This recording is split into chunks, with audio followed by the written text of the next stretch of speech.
Motion carries. Next item is the consent agenda. I move to approve the consent agenda. I'll second it. It's been moved and seconded to approve the consent agenda. Any discussion? Hearing none, all those in favor? Aye. Those opposed? Motion carries. On to new business. Item number 1 under new business. 24-hour malt beverage permit for Chad Brown for the chili cook-off. I move to approve the 24-hour malt beverage permit. Second. It's moved and seconded to approve the 24-hour malt beverage permit. Any discussion? Hearing none, all those in favor? Aye. Those opposed? Motion carries. Item number 2 under new business is the building permit for 305 Chestnut for a portable garage. I guess I will just say that based on the drawings and the location suggested by the homeowner, it appears that this is planned to be located on the property line, and which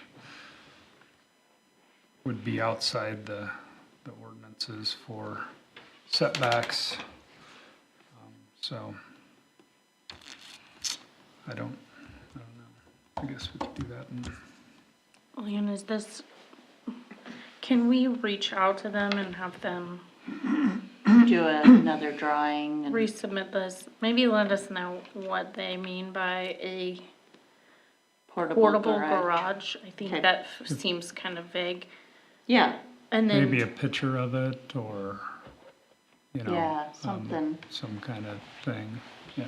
Okay, The other thing I think they need to know is just reconfirm with them what the setback is and if it's even possible, okay, if they have the room to do it. I think we're all happy to approve it at the provided they meet the setback requirements, and what it looks like. sure. I don't know if that's as big a deal as that it's going to have to, if it's got eaves or anything, it's got to be eaved to the property line, needs to be a minimum of 6 feet. Okay,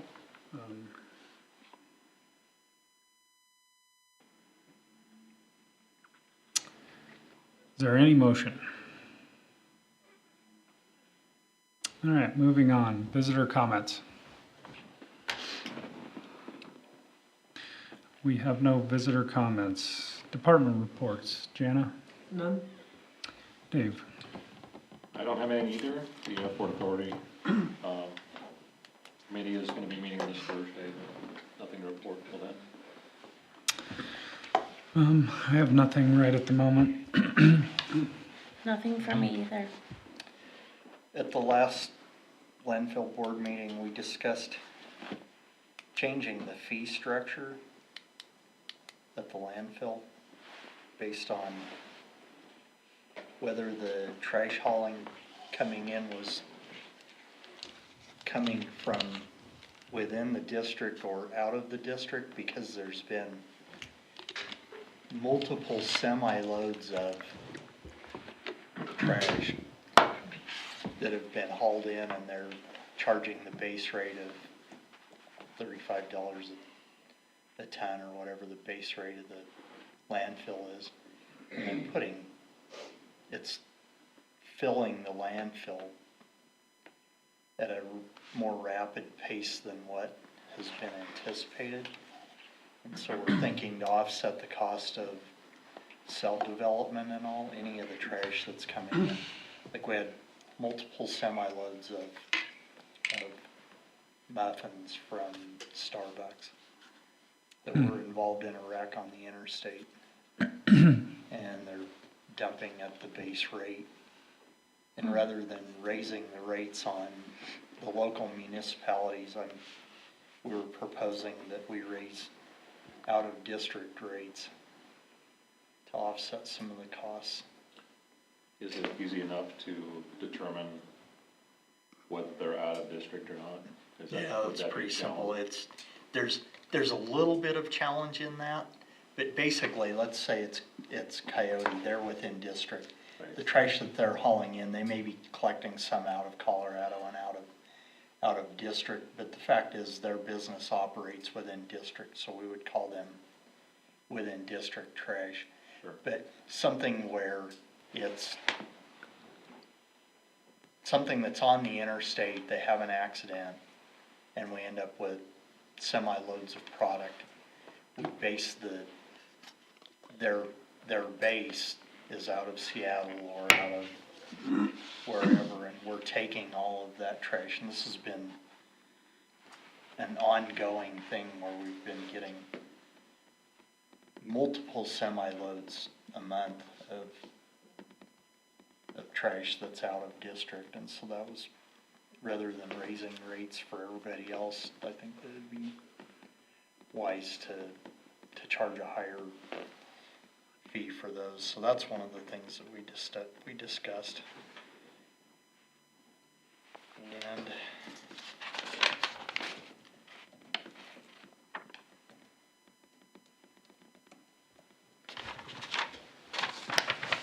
we also ordered a new loader and a new dozer that should be being delivered in March or April, which that's a huge order, because whenever you order machines for that landfill, they're always pushing $1 million, so it's a $2 million purchase, but those are scheduled to come in.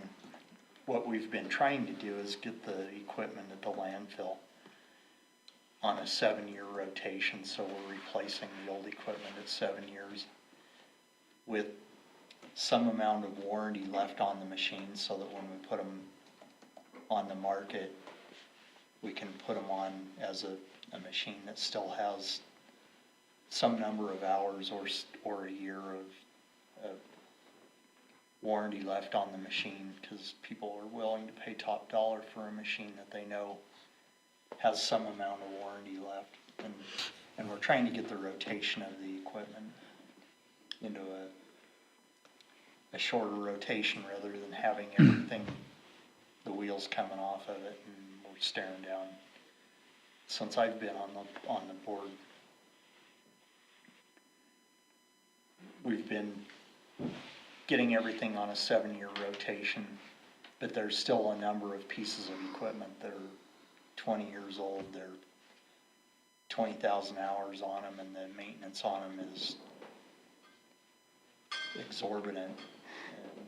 So it's going to take a while to get this caught up and get the equipment to where it needs to be, so that we're not staring down humongous maintenance fees. Just out of curiosity, how many, like on a wheel loader or whatever, how many bids did you receive for that? We bid it out to 3, I believe. So You opened it, but 3 submitted bids. 3 submitted bids. Well, that's pretty good then. Typically, it's TANA, which specializes mostly in landfill equipment, and John Deere and Caterpillar are the 3 that are typically responding. My other question is about, what is the current discussion about, I guess, central and western Laramie County using the landfill? Well, the district that we're in is basically District 2. Hillsdale, right? Pardon? To Hillsdale? You mean the fire district Yeah, too? the Fire District 2, yeah. And so anything that beyond that, we're thinking that we want to raise the rates on. Is that what you were asking? Well, I've just heard some discussion about maybe sending, I think, isn't the city of Cheyenne or some of those currently sending stuff across the border? I thought I'd heard that there was some process by where they thought they were going to maybe expand the size of this one and start shipping it, keeping it in the county, In the county, yeah, there has been some discussion about that. but no, Cheyenne's actually been turning away trash that's out of their district. They don't take any. And so whatever's out there, a lot of it ends up coming to Eastern Laramie County landfill. so, just to be clear, and I'm not holding you to this because you haven't made a decision, but you're going to clearly define the boundaries for stuff that's in district and out of district, or anything in Laramie County will be in district.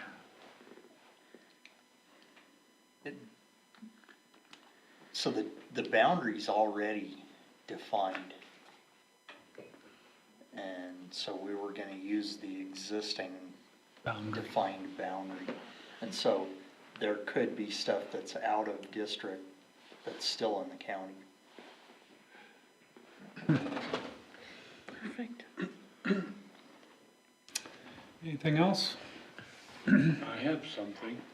Yes, Alex. Before, just a heads up on, there will come a time when some of the project refuse or decommissioning refuse from some of the major power enterprises west of Cheyenne will be looking for some place to go, and you don't want to be that place. So you're doing the right thing defining your boundary, because landfills are complaining all over the world about dealing with turbines. Yeah. So Yeah. it's really bad stuff.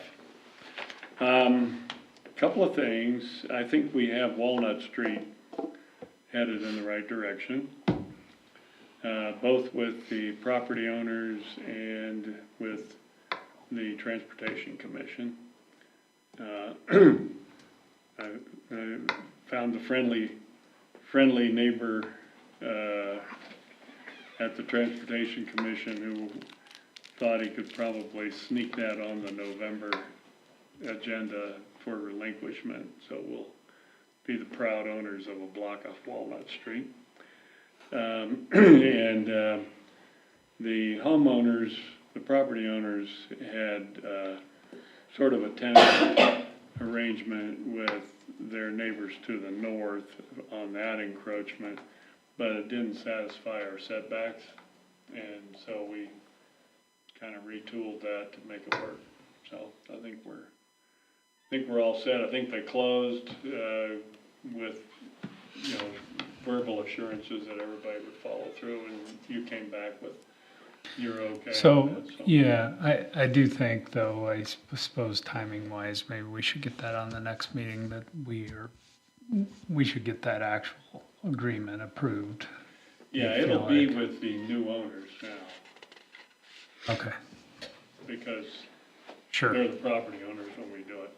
yeah, okay. So, Yeah, we couldn't really approve it till we can, yep. Great, anything else? no, that's it. Okay. Any questions for Alex? Austin? No. Trunk or treat. We'll be here Thursday, so coming out. We have a bunch of goodies ready for everyone, along with businesses around town and corporations that'll be there. And then Halloween, we just want to remind from the police department side to cross the street safely, be visible, use sidewalks when possible, all that fun stuff. Just be safe. We will be out. I will be out. Officer Furtick will be working. And then Chief Walls of the fire department will also be driving around too. So if you need something, let us know. We'll have our overheads on, driving around, making sure everyone's safe. So Great, Thank you. you. thank you. Leanne? Couple things, you guys may or may not know, we closed on our first property today out at Prairie View, so that's good news. I got a call today from the engineer that I'm working with for the quiet crossing. He was gonna do a proposal for us. He put it in the mail instead of emailing it to us, but I should have it definitely in hand for the next meeting. But he said it should be around $5,000, which once we look at the proposal, we can decide, but I think that's much more reasonable. I also got a call from a gentleman at the Wyoming Unclaimed Property Division. And the town of Pine Bluffs has a large sum of money that's unclaimed, so I did claim the file, did the paperwork, and just got an email saying it was approved. It'll be about $25,000. Wow. We can use that for the railroad. Yeah, maybe. I'm hoping it stays around 5,000, that would be great. So, other than that, we're just chugging along. Thanks, Leanne. When's Christmas at home? I don't think they've set a date yet. It's Around- usually First like Monday, the isn't first, I was gonna say, it's usually the first Monday in December, but I'm not sure that that's set in stone yet. I was just gonna mention, we wish Kim a continued recovery and, hopefully she's, maybe by next meeting, she might be back with us. I Maybe, don't know. hopefully. We don't wanna push her though. Take your time. Yeah, that's good. Yep. All right, anything else? Announcements and meetings. Okay, we didn't have a workshop today. We will have one Monday, November 10th at 4:30. And our regular council meeting will be directly after that at 6 o'clock on Monday, November 10th. Okay, Great. Move to adjourn. Second. it's been moved and seconded to adjourn. All those in favor? Aye. Thank you, everyone. That was quick.